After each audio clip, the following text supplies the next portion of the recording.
Hi, welcome back to smart doctor. ఈ వీడియోలో మనం పోల్ పెట్టాము. ఇన్సులిన్ అంటే ఎంజైమా, హార్మోనా, విటమినా, మినరలా అని. ఇదొకటి అండ్ అలాగే ఇది కూడా ఇన్సులిన్కి సంబంధించిందే. అంటే ఒకవేళ బాడీ ఇన్సులిన్కి కరెక్ట్గా రెస్పాండ్ అవ్వకపోతే ఏం డిసార్డర్ వస్తుంది, అసలు ప్రొడ్యూస్ చేయకపోయినా లేదా అసలు రెస్పాండ్ అవ్వకపోయినా అనేది ఇన్సులిన్కి సంబంధించి అనమాట. మెయిన్లీ డయాబెటీస్కి సంబంధించింది. సో వీటి ఎక్స్ప్లెనేషన్ ఈ వీడియోలో చూద్దాము. ఇన్సులిన్ ఎంజైమ్ కాదు, వైటమిన్ కాదు, మినరల్ కాదు. ఇది మోస్ట్లీ కరెక్ట్ ఆన్సరే పెట్టారు. Hormone is the correct answer.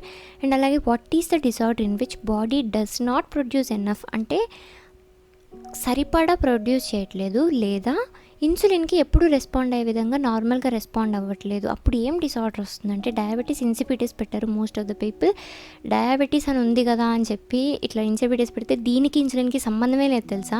ఇక్కడ ఇన్సి అని ఉందని, ఇన్సు అని ఉందని చెప్పి మ్యాచ్ అయింది అనుకున్నారేమో, బట్ దిస్ ఈజ్ రాంగ్. దీనికి ఇన్సులిన్కి సంబంధమే లేదన్నమాట. ఇది ఏడిహెచ్ అనే హార్మోన్కి సంబంధించి వాటర్ డయాబెటీస్ అనమాట. ఇది షుగర్ డయాబెటీస్. రెండిటికి తేడా ఉంది. అసలు దీనికి ఇన్సులిన్కి పని లేదు. సో ఇది definitely wrong answer. And dyslipidemia wrong answer. PCOS wrong answer. Diabetes mellitus DM 1 ఉంటుంది, డిఎం 2 ఉంటుంది. అంటే టైప్ 1 టైప్ 2 అనమాట. డిఎం 1 డిఎం 2 అంటాం. సో దీని కరెక్ట్ ఆన్సర్ ఏంటి? Diabetes mellitus. ఎక్స్ప్లెనేషన్స్ చూద్దాం. ఓకే, ముందు ఎంజైమ్ అంటే ఏంటి, హార్మోన్ అంటే ఏంటి? ఎంజైమ్ అంటే కెటలిస్ట్, స్పీడప్ చేస్తుంది. అంటే ఇప్పుడు ఒక 2 రియాక్టెంట్స్ కలిసాయి. సపోజ్ వాటర్ ఇంకేదో కలిసి, వాటర్ షుగర్ కలిసింది అనుకుందాం. ఫర్ ఎగ్జాంపుల్ ఒక ప్రోడక్ట్ ఫామ్ అవుతుంది కదా, షుగర్ సొల్యూషన్ ఫామ్ అవుతుంది, ప్రోడక్ట్ ఫామ్ అవుతుంది. ఇది ఫామ్ అవ్వడానికి గంట పట్టింది అనుకుందాం. ఓకేనా, గంట పట్టింది. బట్ మనం ఎంజైమ్ యూజ్ చేస్తే అక్కడ గంట పట్టాల్సిన దాన్ని అరగంటలోనో, అంటే ఈ ఎంజైమ్ ఎఫిషియన్సీని బట్టి స్పీడప్ చేస్తుంది ప్రాసెస్ని. ఓకేనా, కెటలిస్ట్ లాగా పనిచేస్తుంది. అండ్ ఎంజైమ్ని మనం బయో కెటలిస్ట్ అని చెప్పాం. కెటలిస్ట్ అంటే ఏంటి? మనం కెమిస్ట్రీలో ఈక్విలిబ్రియం, కెమికల్ ఈక్విలిబ్రియం అవి చదువుకునేటప్పుడు నికెల్, ఫెర్రస్ ఇట్లాంటి ప్రతి దాంట్లో మ్యాక్సిమం కెటలిస్ట్ అంటాం. అంటే స్పీడప్ చేయడానికి వీటిని యూజ్ చేస్తాం, మెటల్స్ వీటిని. బట్ ఇవి బాడీలో మనకి హార్మోన్స్, ఎంజైమ్స్ ఇలా ఉంటాయి కదా, ఆ ఎంజైమ్స్ని మనం బయో కెటలిస్ట్ అంటాం. అంటే కెటలిస్ట్ లాగానే స్పీడప్ చేస్తుంది. బట్ హ్యూమన్లో లైఫ్కి సంబంధించి కాబట్టి బయో కెటలిస్ట్ అంటాం, స్పీడప్ చేస్తుంది. మరి హార్మోన్ ఏంటంటే కెమికల్ మెసెంజర్ అనమాట. మెసెంజర్, ఇప్పుడు నువ్వు ఎఫ్బి మెసెంజర్ ఉంది, నీకు మాట్లాడాలి అనిపించింది. ఓకేనా, అదొక ఫీలింగ్, మాట్లాడాలి అనిపించింది. వెంటనే హాయ్ అని మెసేజ్ పెట్టావు. ఓకేనా, అది వేరే వాళ్ళకి రీచ్ అయింది. వాళ్ళు ఏం చేస్తారు? రెస్పాండ్ అవుతున్నారు. ఇప్పుడు ఇక్కడ హాయ్ అనేది ఉంది చూసారా, ఇది హార్మోన్ అనమాట. అంటే ఇప్పుడు బ్లడ్లో షుగర్ తగ్గిపోయింది అనుకుందాం, షుగర్ లెవెల్ బాగా పడిపోయింది, హైపోగ్లైసిమిక్ కండిషన్లో ఉన్నారు. ఇప్పుడు వెంటనే సిగ్నల్ వెళ్తుందనమాట. బాడీలో డిఫరెంట్ మెకానిజమ్స్ ఉంటాయి వెంటనే కంపెన్సేషన్ జరగడానికి. సో ఆ సిగ్నల్ ఏం చేస్తుందంటే, మరి అందాలి కదా బాడీకి, అంటే బ్లడ్లో షుగర్ తక్కువ ఉందని సెల్స్కి తెలియాలి కదా. సో దానికోసమని ఇది సిగ్నల్ రిలీజ్ చేస్తుంది అనమాట. ఆ సిగ్నలే హార్మోన్ రూపం. కెమికల్ మెసెంజర్, కెమికల్ రూపంలో ఉంటుంది హార్మోన్ మెసెంజర్. ఈ హార్మోన్ వెళ్ళి ఆ సెల్ రిసెప్టార్ మీద పడంగానే ఓకే ఈ హార్మోన్ వచ్చిందంటే ఇక్కడ ఈ బ్లడ్కి సంబంధించింది కాబట్టి, ఈ షుగర్కి సంబంధించింది కాబట్టి, షుగర్ తక్కువ ఉంది కాబట్టి ఇది వచ్చింది. సో ఇప్పుడు నేనేం చేయాలి? షుగర్ పెంచాలి, బాడీలో నార్మల్కి తీసుకెళ్ళాలి. అలా ఒక సిస్టమ్ ఉంటుంది అనమాట. అలా మెసేజ్ అందించేదాన్ని మనం హార్మోన్ అంటాం. మన బాడీలో హార్మోన్తో డీల్ చేసేదాన్ని మనం ఎండోక్రైనాలజీ అంటాం, ఎండోక్రైన్ స్టడీ. ఎండోక్రైన్ సిస్టమ్ అంటే హార్మోన్స్ రిలీజ్ చేసే గ్లాండ్స్ అనమాట. హార్మోన్స్ ఎక్కడి నుంచి రిలీజ్ అవుతాయి అంటే కొన్ని గ్లాండ్స్ ఉంటాయి మన బాడీలో. ఆ గ్లాండ్స్ వచ్చేసి థైరాయిడ్ గ్లాండ్స్, బాగా వినే ఉంటారు కదా. అంటే థైరాయిడ్ గ్లాండ్స్, ఇది తేడా వస్తే హైపోథైరాయిడిజం, హైపర్ థైరాయిడిజం అని ఉంటుంది. అలా ప్రతి గ్లాండ్కి డిసీజెస్ ఉంటాయన్నమాట. ప్యాంక్రియాస్ ఏమైనా డిఫెక్ట్ వచ్చినా అలాగా. Uterus, ovary, placenta. ఓవరీ అంటే ఫీమేల్లో ఉండేవన్నమాట. ఇవి కూడా ఈస్ట్రోజన్స్, ప్రొజెస్ట్రాన్స్ అనే హార్మోన్స్ రిలీజ్ చేస్తాయి. అండ్ ఈవెన్ మేల్లో ఉండే టెస్టిస్ కూడా ఆండ్రోజన్, సిస్టడయోల్ ఇన్హిబిన్ అనేవి రిలీజ్ చేస్తాయి. అండ్ ఎడ్రినల్, ఆండ్రోజన్స్, గ్లూకోకార్టిక్, అలా ప్రతివి. ఇదేమో గ్లాండ్, ఇవేమో హార్మోన్స్. ప్రతి గ్లాండ్ ఏదో ఒక హార్మోన్ని సింథసైజ్ చేస్తుంది అనమాట. ఇక్కడ చూడండి, ఇది important. All enzymes are proteins but all proteins are not enzymes. అంటే ఇప్పుడు ఒక ఎంజైమ్ ఉందంటే ఖచ్చితంగా అది ప్రోటీనే అవుతుంది, ప్రోటీనే ఎంజైమ్గా వర్క్ చేస్తుంది. ఓకేనా, అన్ని ఎంజైమ్స్ ఏంటి ఇప్పుడు ప్రోటీన్సే. అలా అని all proteins are not enzymes. ఇప్పుడు ప్రతి దానికి డిఎన్ఏలో కోడింగ్ ఉంటుంది. ఓకేనా, ఇప్పుడు ఇది ఒక ప్రోటీన్ ప్రొడ్యూస్ అవ్వడానికి ఒక కోడ్ అనుకుందాం. ట్రాన్స్క్రిప్షన్ స్టార్ట్ అయ్యి ఈ కోడ్ నుంచి ఒక mRNA ప్రొడ్యూస్ అవుతుంది. ఈ mRNA నుండి ఈ mRNA వెళ్ళి రైబోజోమ్ యూనిట్కి అతుక్కొని రైబోజోమ్ కదా ప్రోటీన్ అంటే సింథసైజ్ చేసేది. సో ప్రోటీన్ సింథసిస్ అవుతుంది. దీన్ని మనం ట్రాన్స్లేషన్ అంటాం. ఈ ప్రోటీన్స్లో కొన్ని ఎంజైమ్స్గా చేస్తాయి, కొన్ని హార్మోన్స్గా వర్క్ చేస్తాయి, కొన్ని అంటే ఇలా డిఫరెంట్ ఫంక్షన్స్ చేస్తాయి అన్నమాట. అంటే ఇప్పుడు చూడండి, ఎంజైమ్స్ అన్ని ప్రోటీన్సే కదా, కానీ అన్ని ప్రోటీన్స్ ఎంజైమ్సా? కాదు, కొన్ని హార్మోన్స్ ఉన్నాయి, కొన్ని ఇంకా వేరే వేరే ఉన్నాయి. సో అది ఇదనమాట. ఇక్కడ ఇదెందుకు చెప్పుకుంటున్నాం అంటే, మనం ఇన్సులిన్ ఉంది కదా, ఈ ఇన్సులిన్ అనేది పెప్టైడ్ హార్మోన్. అంటే హార్మోన్, ఇన్సులిన్ అనేది హార్మోన్, కానీ అది ప్రోటీన్తో మేడప్ అయి ఉన్న హార్మోన్. అంతే కదా. ఇక్కడ చూడండి, ప్రోటీన్ కొన్ని ప్రోటీన్స్ హార్మోన్స్గా యాక్ట్ చేస్తాయి, వాటినే మనం పెప్టైడ్ హార్మోన్స్ అంటాం. దానికి ఎగ్జాంపుల్ ఇన్సులిన్. అంటే మరి పెప్టైడ్ హార్మోన్ కాకుండా మిగతా ఏ టైప్స్ ఉంటాయంటే స్టెరాయిడ్ హార్మోన్స్ ఉంటాయి, స్టీరాయిడ్స్ ఉంటాయి. కానీ స్టెరాయిడ్ హార్మోన్స్ ఉంటాయి, పెప్టైడ్ హార్మోన్స్ ఉంటాయి. ఇన్సులిన్ అనేది పెప్టైడ్ హార్మోన్. ఇక్కడ చూడండి స్ట్రక్చర్. ఇప్పుడు ప్రోటీన్ అంటే దాని బిల్డింగ్ బ్లాక్స్ ఏంటి? అమైనో యాసిడ్స్ కదా. అంటే ఇప్పుడు కార్బోహైడ్రేట్స్ అంటే glucose, and fats or lipids అంటే ఫ్యాటీ యాసిడ్స్ కదా. అలానే ప్రోటీన్స్ అంటే అమైనో యాసిడ్స్. కొన్ని అమైనో యాసిడ్స్ కలిపి చైన్ లాగా ఫామ్ అయితే పాలీపెప్టైడ్ అంటాము. అదే ప్రోటీన్ని ఫామ్ చేస్తుంది కదా. సో ఇక్కడ మీరు చూడండి, ఈ చైన్ ఇవన్నీ అమైనో యాసిడ్స్ అనమాట. వాలెన్, హిస్టమైన్, సిస్టైన్ ఇలా అన్నీ ఉంటాయి. 2 చైన్స్ ఉంటాయి అనమాట, చైన్ ఏ, చైన్ బి అని. చైన్ ఏలో 21 అమైనో యాసిడ్స్ ఉంటాయి, చైన్ బిలో 30 అమైనో యాసిడ్స్ ఉంటాయి ఇన్సులిన్కి. అండ్ మీరు ఇక్కడ చూస్తే sulphur containing amino acids, sulphur containing amino యాసిడ్స్లో సిస్టైన్, మెథియోనైన్, సిఎంఎంసి ఎట్లా గుర్తుపెట్టుకుంటారో మీ ఇష్టం. Sulphur containing amino acids cystine, methionine. ఇప్పుడు ఇక్కడ చూడండి, ఈ చైన్లో మెథియోనైన్ ఎక్కడా లేవు, కానీ సిస్టైన్ ఉంది. చూస్తే ఇక్కడ ఒక సిస్టైన్ ఉంది, ఇక్కడ ఒక సిస్టైన్ ఉంది, ఇక్కడ ఒక సిస్టైన్ ఉంది, ఇక్కడ ఒక సిస్టైన్ ఉంది కదా. సిస్టైన్స్ ఉన్న చోటంతా ఏంటంటే, ఇక్కడ చూడండి ఒకసారి, ఇదొక సిస్టైన్ మాలిక్యూల్, ఇదొక సిస్టైన్ మాలిక్యూల్. ఇక్కడ H2H+ ఎలక్ట్రాన్స్ ఇవి కోల్పోయి SS బాండింగ్ కలిపి సిస్టైన్ ఫామ్ అవుతుందన్నమాట. ఇదే ఇక్కడున్న మాలిక్యూల్, అర్థమైందా? ఇలా సల్ఫర్ డై బ్రిడ్జ్ అంటాం. ఇలా ఫామ్ అవుతుందన్నమాట ఇన్సులిన్ స్ట్రక్చర్ ఇది. అండ్ ఇన్సులిన్ గ్లూకాగోన్ మెటబాలిజం, ఇన్సులిన్కి ఆపోజిట్ అనమాట ఇది. అంటే ఇన్సులిన్ చేసేదానికి ఆపోజిట్ గ్లూకాగోన్ చేస్తుంది. ఈ రెండు కలిపి గ్లూకోజ్ని మన బ్లడ్లో నార్మల్ లెవెల్లో ఉంచుతాయి. బ్లడ్లో గ్లూకోజ్ షుగర్ లెవెల్ తక్కువైనా డేంజరే, ఎక్కువైనా డేంజరే. అతివృష్టి అనావృష్టి ఏది ఉండకూడదు, నార్మల్ లెవెల్స్లో ఉండాలి. ఇక్కడ చూడండి ఇమేజ్ జాగ్రత్తగా, ఇది నార్మల్ గ్లూకోజ్ లెవెల్, ఓకేనా. సడన్గా ఈ బ్లడ్లో షుగర్ అన్న గ్లూకోజ్ అన్న ఇక్కడ మనం ఒక్కటే మాట్లాడుకునేది, సడన్గా రైజ్ అయిపోయింది అనుకున్నాం, దాన్ని మనం హైపర్ గ్లైసీమియా అంటాం.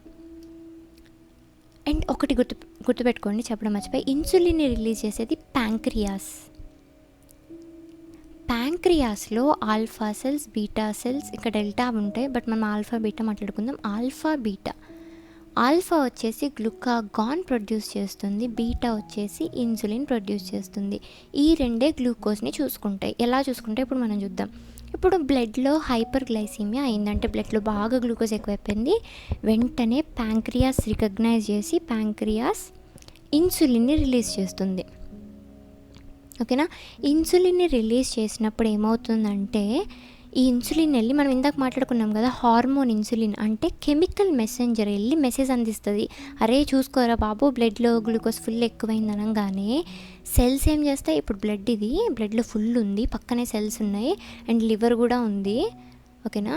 ఇప్పుడు వెళ్ళి సెల్ రిసెప్టార్స్ మీద ఇన్సులిన్ బైండ్ అవ్వగానే సెల్స్కి నోటిఫికేషన్ అన్నట్టు, అరే బ్లడ్లో ఇన్సులిన్ వచ్చి నాకు బైండ్ అయిందంటే ఖచ్చితంగా బ్లడ్లో గ్లూకోజ్ ఎక్కువ ఉంది, ఎందుకంటే ఇన్సులిన్ అనేది షుగర్కి సంబంధించిన హార్మోన్, గ్లూకోజ్ ఎక్కువ ఉంది. సో నేను వెంటనే ఏం చేయాలి, బ్లడ్లో తగ్గించాలంటే ఉన్న మెథడ్ ఏంటి చెప్పండి. ఇక్కడికి ఇందులో ఉన్న గ్లూకోజ్ని సెల్స్ లాగేసుకోవాలి. సో సెల్స్ గ్లూకోజ్ అప్టేక్ని స్టిమ్యులేట్ చేస్తాయి, అంటే తీసుకుంటాయి లోపలికి, అప్పుడు బ్లడ్లో తగ్గిపోతుంది కదా, ఓకేనా, అలా తగ్గిస్తుంది. అండ్ లివర్ ఏం చేస్తుందంటే, లివర్ కూడా గ్లూకోజ్ని కొంచెం తీసేసుకొని లివర్లో మనకి గ్లూకోజ్ గ్లైకోజన్గా మారుతుంది. ఓకేనా. ఇది కార్బోహైడ్రేట్ మెటబాలిజం చదువుతాం. గ్లూకోజ్ గ్లైకోజన్గా మారుతుంది. ఓకేనా, మారి స్టోర్ అయి ఉంటుందన్నమాట.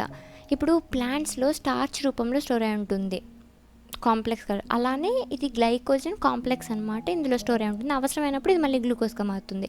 సో ఎక్స్ట్రా అంతా గ్లైకోజన్ రూపంలో మార్చేస్తుంది అనమాట. అప్పుడు బ్లడ్లో గ్లూకోజ్ తగ్గి నార్మల్ లెవెల్కి వచ్చేస్తుంది. So target fulfilled. ఇప్పుడు ఇంకో కేసు చూద్దాం. ఇంకో కేసు ఏంటంటే బ్లడ్లో గ్లూకోజ్ బాగా తగ్గిపోయినప్పుడు హైపోగ్లైసీమియా అనే కండిషన్ ఏర్పడుతుంది. అంటే బ్లడ్లో షుగర్ తగ్గింది అన్నట్టు. ఇప్పుడు ప్యాంక్రియాస్ రికగ్నైజ్ చేసి బ్లడ్లో గ్లూకోజ్ తగ్గింది కాబట్టి గ్లూకాగాన్ రిలీజ్ చేస్తుంది. ఎక్కువైతే ఇన్సులిన్ రిలీజ్ చేస్తుంది, తక్కువైతే గ్లూకాగాన్ రిలీజ్ చేస్తుంది. ఓకేనా. ఈ గ్లూకాగాన్ ఏం చేస్తుందంటే స్టిమ్యులేట్స్ గ్లూకోనియోజెన్సిస్. ఇందాకేమైంది, గ్లూకోజ్ గ్లైకోజన్గా మారింది కదా, ఇప్పుడు అదే లివర్లో ఉన్న గ్లైకోజన్ని నాకు ఇప్పుడు బ్లడ్లో గ్లూకోజ్ చాలా తక్కువ ఉంది, సో అంటే గ్లూకోజ్ కావాలంటే నువ్వేం చేయాలి, గ్లైకోజన్ నుంచి గ్లూకోజ్గా మారు. అప్పుడు ఈ గ్లూకోజ్ బ్లడ్లోకి వెళ్తుందనమాట. అంటే గ్లూకోజ్ని బ్లడ్లోకి పంపించి దాన్ని నార్మల్ లెవెల్స్లోకి తీసుకొస్తుందన్నమాట. అంటే ఇన్సులిన్ గ్లూకాగాన్ రెండు అవసరం. గ్లూకోజ్ మెటబాలిజం అంటే కరెక్ట్గా ఉండాలంటే ఇన్సులిన్ కావాలి, గ్లూకాగాన్ కావాలి. తక్కువైతే గ్లూకాగాన్ కావాలి, ఎక్కువైతే ఇన్సులిన్ కావాలి. అంటే ఇక్కడ ఇన్సులిన్ ఏం చేస్తుంది, జనరల్గా తగ్గిస్తుంది బ్లడ్ షుగర్ని. గ్లూకాగాన్ ఏం చేస్తుంది, పెంచుతుంది. దీని క్యారెక్టర్ ఇది. సో ఇన్సులిన్ మనం ఎప్పుడు యూజ్ చేస్తాం, తగ్గిస్తుందంటే హైపర్లో యూజ్ చేస్తాం. పెరిగినప్పుడే కదా మనకు తగ్గాలి, సో దాంట్లో యూజ్ చేస్తాం. గ్లూకాగాన్ని తగ్గినప్పుడు యూజ్ చేస్తాం, అంటే బాడీ యూజ్ చేస్తుంది హార్మోన్ని. అండ్ ఇంకో సెకండ్ క్వశ్చన్ ఉంది కదా, డయాబెటీస్ మెల్లిటస్ అనుకున్నాం. ఒకవేళ ఇన్సులిన్ అసలుకి ప్రొడ్యూస్ అవ్వకపోయినా, లేదా కొంచెమే ప్రొడ్యూస్ అవుతుంది, ఎక్కువ ప్రొడ్యూస్ అవ్వట్లే, లేదా సెల్స్ ఆ ఇన్సులిన్ రిసెప్టర్ వస్తే ఏం చేయాలి, వెంటనే గ్లూకోజ్ని లోపలికి తీసుకొని బ్లడ్లో షుగర్ని తగ్గించాలి కదా, కానీ తగ్గించట్లే, అవి రెస్పాండ్ అవ్వట్లే, రిసెప్టర్స్ పాడైపోయినాయి. సో ఈ అన్ని కేసెస్లో మనం వాటిని డయాబెటీస్ మెల్లిటస్ అంటాం. దీన్నే షుగర్ డయాబెటీస్ అంటాం. కానీ డయాబెటీస్ ఇన్సిపిడస్ని మర్చిపోండి, చాలామంది అదే పెట్టారు, అది రాంగ్ ఆన్సర్. ఓకేనా. Diabetes mellitus is the right answer. ఇప్పుడు చూడండి, హెల్దీ ఇండివిజువల్లో ఇది ప్యాంక్రియాస్ అనమాట. ఓకేనా, ఇది ప్యాంక్రియాస్ గ్రంథి. ఇందులో మొత్తం హార్మోన్ రిలీజ్ చేసేదే కాదు, ఇందులో రెండు పార్ట్స్ ఉంటాయి అన్నమాట. ఒకటి ఎగ్జోక్రైన్, ఇంకోటి ఎండోక్రైన్. రెండు పార్ట్స్ ఉంటాయి. అంటే ఈ లొకేషన్లో అని కాదు, మీకు అర్థమవడానికి చెప్తున్నా. ఎగ్జోక్రైన్ గ్లాండ్ వచ్చేసి వేరే ఫంక్షన్ చేస్తుంది. ఎండోక్రైనే హార్మోన్స్. మనం ఇందాక మాట్లాడుకున్నాం కదా, ఎండోక్రైనాలజీ అంటేనే హార్మోన్స్ రిలేటెడ్. ఈ ఎండోక్రైన్ పార్ట్లోనే మనకి ఐస్లెట్స్ ఆఫ్ లాంగర్ హ్యాండ్స్ అని ఉంటాయి. ఇందులోనే alpha cells, beta cells. Alpha ఏం చేస్తుంది అనుకున్నాం, గ్లూకాగాన్, బీటా ఇన్సులిన్. ఓకేనా. సో నార్మల్ హెల్దీ ఇండివిజువల్స్లో ఇన్సులిన్ రిలీజ్ అవుతుంది. ఇన్సులిన్ రిలీజ్ అవ్వంగానే వెళ్ళి ఇక్కడ బైండ్ అయింది, చూసారా, ఇన్సులిన్ రిసెప్టార్కి వెళ్ళి బైండ్ అయింది. ఇది ఇన్సులిన్ రిసెప్టార్, ఇది ఇన్సులిన్. బైండ్ అవ్వగానే ఈ సెల్కి తెలుస్తుంది అనమాట, ఇన్సులిన్ వచ్చిందంటే. ఇన్సులిన్ ఎప్పుడు రిలీజ్ అవుతుంది, హైపర్ గ్లైసెమిక్ కండిషన్స్లో, అంటే ఎక్కువ ఉంది. సో నేను బ్లడ్లోంచి గ్లూకోజ్ తీసేసుకొని నార్మల్గా తెచ్చేసాను. ఇది నార్మల్ పీపుల్లో జరుగుతుంది. టైప్ 1 డిఎం అంటాం, చెప్పగా DM1 DM2. టైప్ 1 డిఎంలో అస్సలకి ప్రొడ్యూస్ చేయదు ఇన్సులిన్. మొత్తానికి ఇన్సులిన్ నేను చేయనని కూర్చుంటుంది. ఇది బై బర్త్ వస్తుంది, మోస్ట్లీ చిన్నప్పుడు అలా వస్తుంది. దీనికి ఉన్న ఒక మార్గం ఏంటంటే ఇన్సులిన్ బయట నుంచి ఇవ్వడం. ఎందుకంటే ఇన్సులిన్ అస్సలు ప్రొడ్యూస్ అవ్వట్లేదు కదా, మనం ట్యాబ్లెట్స్తో మేనేజ్ చేయలేం. స్టార్టింగ్ నుంచే మనం ఇన్సులిన్ ఇంజెక్షన్స్ ఇవ్వాలి DM1లో. అండ్ ఇప్పుడు మనం సెకండ్ టైప్ చూసుకుంటే ఇందులో ఇన్సులిన్ రిలీజ్ అవుతుంది. ఇది మనం ఎక్కువ మన చుట్టూ ఉండే వాళ్ళకి డయాబెటీస్ ఉంది, నీకు షుగర్ ఉందా, డయాబెటీస్ ఉందా అంటే ఈ డయాబెటీస్ అనమాట మోస్ట్లీ. అంటే ఏజ్ పెరిగే కొద్దీ బాడీలో చేంజెస్ రావడం వల్ల అలా అవుతుంది. ఇక్కడ ఏమవుతుందంటే ఇన్సులిన్ తక్కువ ప్రొడ్యూస్ అవుతుంది. నెంబర్ 1 కాజ్ అంటే బాడీకి సరిపడా ఎనఫ్ ప్రొడ్యూస్ అవ్వదు, లేదా ఇక్కడ ఇన్సులిన్ రిసెప్టార్స్ ఉన్నాయి కదా, ఇవి పనిచేయవన్నమాట. ఇప్పుడు సరే, బాడీలో బ్లడ్లో ఫుల్ గ్లూకోజ్ ఎక్కువైంది, ఇన్సులిన్ వెంటనే రిలీజ్ చేసింది ప్యాంక్రియాస్. ఇది వెళ్ళి ఇప్పుడు ఎక్కడ బైండ్ అవ్వాలి, ఈ రిసెప్టార్కి బైండ్ అవ్వాలి. ఇక్కడ బైండ్ అయినప్పుడు ఈ సెల్ రికగ్నైజ్ చేసి లోపలికి తీసుకోవాలి కదా. అసలు ముందు ఈ రిసెప్టార్ పనిచేయదనమాట. అంటే సెల్కి వచ్చి ఇన్సులిన్ బైండ్ అయినా కానీ అదేమి సోయ తెలియనట్టు ఉంటుంది అనమాట, ఏం రాలేదు ఏం లేదన్నట్టు. సో అప్పుడు ఏం చేస్తాయి, ఈ అంటే గ్లూకోజ్ వచ్చేది గ్లూట్ ట్రాన్స్పోర్టర్స్ ద్వారా అనమాట. ఇది ఓపెన్ అవ్వదు, ఎందుకంటే ఇన్సులిన్ ఏం రాలేదు. సో సెల్ ఏమి సైలెంట్ ఉంటుంది, నా పని అయిపోయింది, నా పని నేను చేసేసాను, గమ్మున కూర్చుంటుంది అనమాట. ఇప్పుడేంటి, బ్లడ్లో ఫుల్ గ్లూకోజ్ ఉంది, సెల్స్ ఏమో రెస్పాండ్ అవ్వట్లేదు. అలా బాడీలో గ్లూకోజ్ ఉంటే ప్రతి ఆర్గాన్కి డేంజర్, ఎందుకంటే ప్రతి ఆర్గాన్కి గ్లూకోజ్ ఎక్కువ అమౌంట్లో వెళ్తూ ఉంటుంది అండ్ డ్యామేజ్ అయిపోతాయి ఛాన్సెస్. ఇప్పుడు సపోజ్ కిడ్నీ చూసుకోండి, కిడ్నీ ఏం చేస్తుందంటే గ్లోమర్యులస్లో, మనం ఎక్స్క్రిటరీ సిస్టమ్ చదువుతాం కదా, గ్లోమర్యులస్లో ఇప్పుడు బ్లడ్ వెళ్తుంది గ్లోమర్యులస్లోకి, కానీ యూరిన్లో బ్లడ్ రాదు మనకి. ఎందుకు రాదు, ఎందుకంటే ఇక్కడ గ్లోమర్యులస్ నెట్ లాగా ఉంటుంది అనమాట. నెట్ లాగా ఉండి బ్లడ్ ఇందులో ఫ్లో అవుతుంది ఒక ఆర్టరీ ద్వారా, ఎఫరెంట్ ఆర్టరియోల్ అని. బ్లడ్ వస్తుంది ఇందులోకి, వచ్చి ఇందులో ఉన్న ఇక్కడ ఫిల్టర్ చేస్తుంది వేస్ట్ మెటీరియల్స్, యూరిన్కి సంబంధించినవి, అంటే ప్రైమరీ యూరిన్ అంటాం. ఇందులో చాలా యూస్ఫుల్ మెటీరియల్స్ ఉంటాయి. అందుకే కిడ్నీలో మిగతా పార్ట్స్ ఉంటాయి కదా, పీసీటీ, డీసీటీ, లూప్ ఆఫ్ హెన్లీ, ఇవన్నీ పనిపడతాయి అనమాట. వద్దనుకున్నాయి బయట పంపించడం, కావాలనుకునే లోపలికి పంపించడం అలా. బట్ ఇక్కడ ప్రైమరీ జరిగేటప్పుడు ఏంటంటే బ్లడ్ వెళ్తుంది ఇక్కడ కిడ్నీలోకి. ఇక్కడ మెయిన్ మన పాయింట్ అది, బ్లడ్ కిడ్నీలోకి గ్లోమర్యులస్లో దాకా వెళ్తుంది. బ్లడ్ వెళ్ళినప్పుడు నార్మల్ బ్లడ్ వెళ్తే okay, but hyper glycaemic blood వెళ్ళింది అనుకోండి, అది ఫిల్టరింగ్ చేసేటప్పుడు షుగర్ కూడా ఫిల్టర్ అయిపోయి వెళ్తుంది. అందుకే యూరిన్ టెస్ట్ చేస్తారు. యూరిన్ టెస్ట్లో, డయాబెటీస్ మెలిటస్లో షుగర్ ఉంటుంది, అండ్ అలా కంటిన్యూస్గా వెళ్ళైతే కిడ్నీలు ఫెయిల్ అయ్యే ప్రమాదం ఉంటుంది. సో ఇక్కడ రెస్పాండ్ అవ్వట్లేదు, బాడీలో ఏమో ఎక్కువ ఉంది. ఇప్పుడు మనం డాక్టర్ దగ్గరికి వెళ్తే ట్యాబ్లెట్లు ఇస్తారు ఫస్ట్, ఎందుకంటే ఇక్కడ సెల్యులర్ రెసెప్టార్స్ కదా పనిచేయండి. సో వాటికి మెనీ మెకానిజమ్స్ ఉంటాయి, డిఫరెంట్ క్లాసెస్ ఆఫ్ డ్రగ్స్ ఉంటాయి, అంటే ట్యాబ్లెట్స్ ఉంటాయి. వాటిని ప్రిస్క్రైబ్ చేస్తారు. కొంతమందికి ఒక 2-3 వాటితో మేనేజ్ అయిపోద్ది, కొంతమందికి ఎక్కువ అవసరం అవుతుంది. సో అలా మేనేజ్ చేస్తుంటారు. బట్ కొన్నిసార్లు వేటికి రెస్పాండ్ అవ్వదు, అంటే ట్యాబ్లెట్స్ వేసుకో, నువ్వు ఇన్సులిన్ని కరెక్ట్గా పెట్టడానికి ఎంత కంట్రోల్ చేసినా అది కంట్రోల్ అవ్వదు. బ్లడ్ గ్లూకోజ్ ఇంకా హైలోనే ఉంటుంది.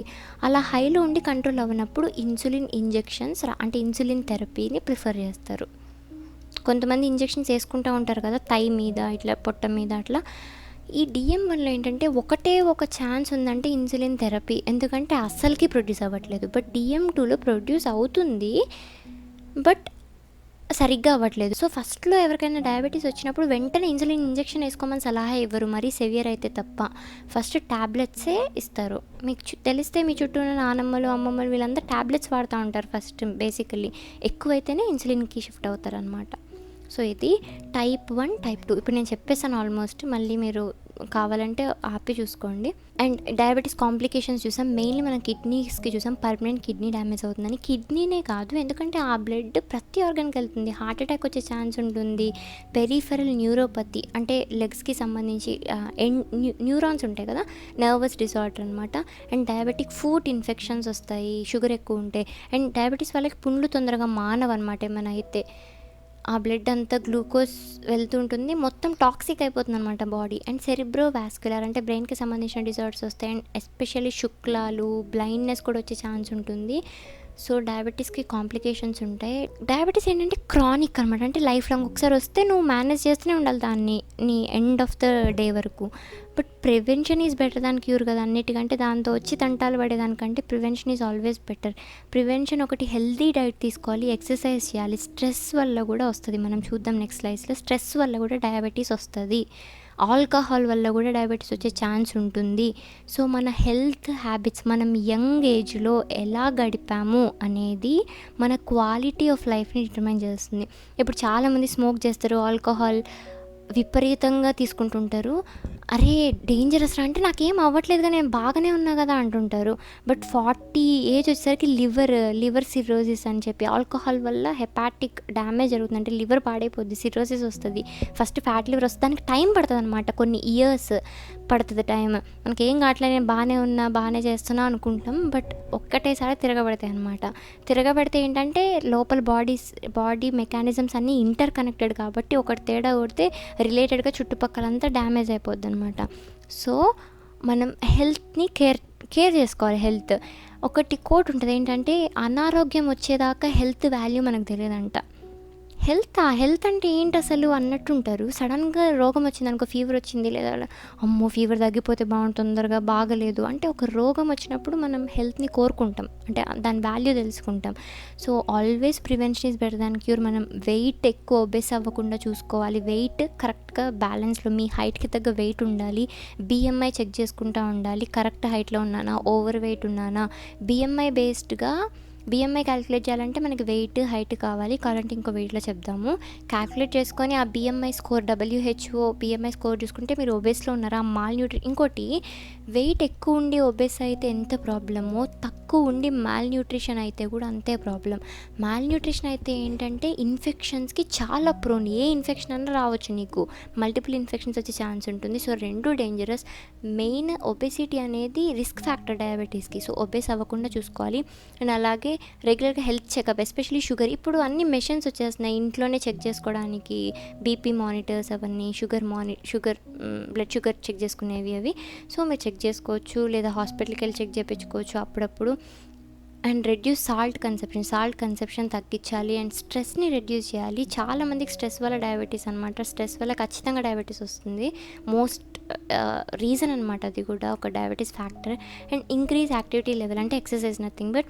అండ్ బ్లడ్ ప్రెషర్ని తగ్గించుకోవాలి. బీపీ, ఇది బ్లడ్ షుగర్ వేరు, బ్లడ్ ప్రెషర్ వేరు, ఓకేనా. And eat more fibre food ఎక్కువ తీసుకోవాలి. అండ్ షుగర్ ఇంటేక్ తగ్గించాలి.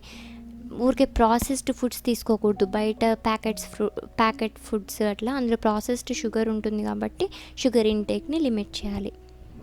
స్ట్రెస్ ఎలా ఎఫెక్ట్ చేస్తుంది, బ్లడ్ షుగర్ ఎలా వస్తుంది అంటే, డయాబెటీస్ ఎలా వస్తుంది అంటే, స్ట్రెస్ ఎడ్రినల్ గ్లాండ్ నుంచి రిలీజ్ అవుతాయి అన్నమాట. ఎడ్రినలిన్ అండ్ కార్టిసాల్ని ట్రిగ్గర్ చేస్తుంది అనమాట రిలీజ్ అవ్వడానికి. స్ట్రెస్ వల్ల ఆ హార్మోన్స్ రిలీజ్ రిలీజ్ అయినప్పుడు ఏమవుతుందంటే, ఈ హార్మోన్స్ వెళ్ళి గ్లూకాగాన్ని స్టిమ్యులేట్ చేస్తాయి. మనం ఇందాకే చూసాం గ్లూకాగాన్ ఏం పని చేస్తుంది. గ్లూకాగాన్ బ్లడ్ గ్లూకోజ్ని పెంచుతుంది. ఎప్పుడు హైపోగ్లైసీమిక్ కండిషన్స్లో పెంచుతుంది. అంటే బ్లడ్ షుగర్ తక్కువ ఉన్నప్పుడు పెంచి నార్మల్కి తీసుకొస్తే ఇది కరెక్ట్గా పనిచేస్తున్నట్టు. కానీ ఇక్కడ తక్కువేం లేదు, బ్లడ్లో షుగర్ బాగానే ఉంది, ఓకేనా, నార్మల్ లెవెల్స్లో ఉంది. ఇక్కడ స్టిమ్యులేషన్ ఎక్కడి నుంచి వస్తుందంటే, స్ట్రెస్ వల్ల అడ్రినలిన్, కార్టిసాల్ రిలీజ్ అయ్యి స్టిమ్యులేట్ చేస్తాయి గ్లూకాగాన్ ప్రొడ్యూస్ అవ్వడాన్ని ప్యాంక్రియాస్ నుండి. గ్లూకాగాన్ రాగానే ఏం చేస్తుంది, వెళ్ళి సెల్స్కి బైండ్ అవుతుంది. సెల్స్కి బైండ్ అవ్వగానే సెల్స్ ఏమనుకుంటే, ఓకే బ్లడ్లో గ్లూకోజ్ తక్కువ ఉంది కాబట్టి నా గ్లూకోజ్ అంతా బ్లడ్లోకి పంపిస్తా అని చెప్పి బ్లడ్లోకి పంపిస్తాయి. యాక్చువల్లీ ఇక్కడ కథ ఏంటి, నార్మల్గానే ఉంది గ్లూకోజ్. అలా పంపించడం వల్ల ఏమవుతుంది, బ్లడ్లో షుగర్ ఎక్కువ అవుతుంది. ఒక్కసారి స్ట్రెస్ అయితే ఏం కాదు, ప్రతి ఒక్కరికి బ్లడ్ షుగర్ ఫ్లక్చుయేట్ అవుతుంది. ఇప్పుడు మనం ఫుడ్ తిన్నామనుకో, normal food rice with some curry తిన్నామనుకో, వెంటనే బ్లడ్ షుగర్ రైజ్ అవుతుంది, ఖచ్చితంగా రైజ్ అవుతుంది. అందుకే ఫాస్టింగ్ బ్లడ్ షుగర్ చెక్ చేస్తారు, తర్వాత బ్లడ్ షుగర్ చెక్ చేస్తారు. అలా నార్మల్గా ఫ్లక్చువేట్ అయ్యి నార్మల్ కండిషన్కి వస్తే ఓకే. కానీ క్రానిక్గా అంటే, ఇప్పుడు కంటిన్యూస్గా మనం స్ట్రెస్ ఫీల్ అవుతున్నాం, కంటిన్యూస్గా గ్లూకాగాన్ రిలీజ్ అవుతుంది, నార్మల్గానే ఉంది బ్లడ్, కానీ గ్లూకోజ్ రిలీజ్ అయిపోతూ ఉంది అంటే, ఇప్పుడు బ్లడ్లో హై గ్లూకోజ్ లాంగ్ టర్మ్గా, అంటే మనం స్ట్రెస్ లాంగ్ టర్మ్ ఉంచుకున్నాం అనుకో, లాంగ్ టర్మ్గా గ్లూకోజ్ మన బ్లడ్లో ఉండి ఉండి ఉండి అది డయాబెటీస్ వస్తుందన్నమాట. సో ఇప్పుడు నేను చెప్పింది ఇది, సో ఇదేం లేదు, ఓకే. సో స్ట్రెస్ని తగ్గించుకోవడానికి ట్రై చేయాలి.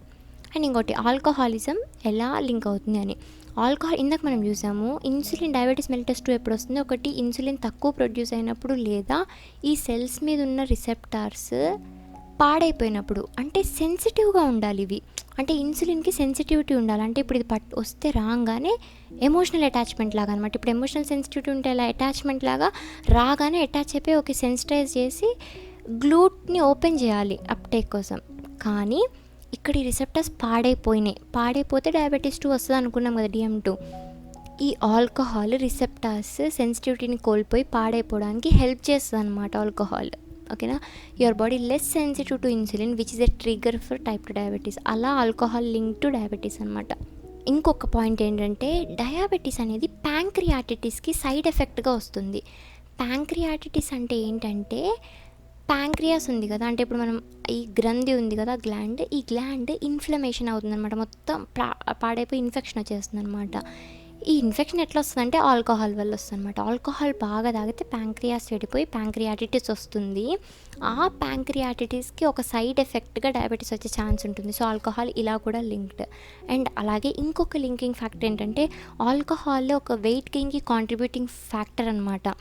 ఎక్కువ తాగితే ఓవర్ వెయిట్ అయ్యే ఛాన్స్ ఉంటుంది and risk of type 2 diabetes పెరుగుతుంది. సో ఆల్కహాల్ని కూడా అవాయిడ్ చేయడానికి ట్రై చేయండి. So again and again prevention is better than cure. వచ్చిన తర్వాత ఏడ్చేదానికంటే రాకముందు ప్రివెంట్ చేయడం బెస్ట్. ఇక్కడ ఇమేజ్ చూస్తున్నారు కదా, క్యూర్ ఇంత, ప్రివెన్షన్ ఇంత. కానీ మనకి ప్రివెన్షనే కష్టంగా అనిపిస్తుంది, కష్టంగా అనిపించేయము. ఇప్పుడు ఈ స్టేజ్కి వెళ్ళిపోయేసరికి తప్పనిసరి కదా, ఇంకా అది చేయకపోతే మనం ఇంక చావే అనమాట. సో అప్పుడు చేస్తాము, ఇబ్బందులు పడుకుంటా ఇంత బరువు మోస్తామన్నమాట. ఇప్పుడు కొంతమంది అంత జాగ్రత్తగా ఉంటారు, జాగ్రత్తగా ఉన్నా కానీ వస్తాయి రోగాలు. అలా వస్తే మనం ఏం చేయలేము, అది దేవుని ఆధీనంలో ఉంటుంది. బట్ మన వరకు ఉన్న పాసిబిలిటీస్ ప్రకారం ఎక్సర్సైజ్ చేయడం, షుగర్ ఇంటేక్ తగ్గించడం అండ్ ఇలాంటి ఆల్కహాల్, స్ట్రెస్ తగ్గించుకోవడం, ఇట్లాంటివన్నీ చేసి ప్రివెంట్ చేసుకోవడానికి ట్రై చేయాలి. సో అది. Thank you for watching.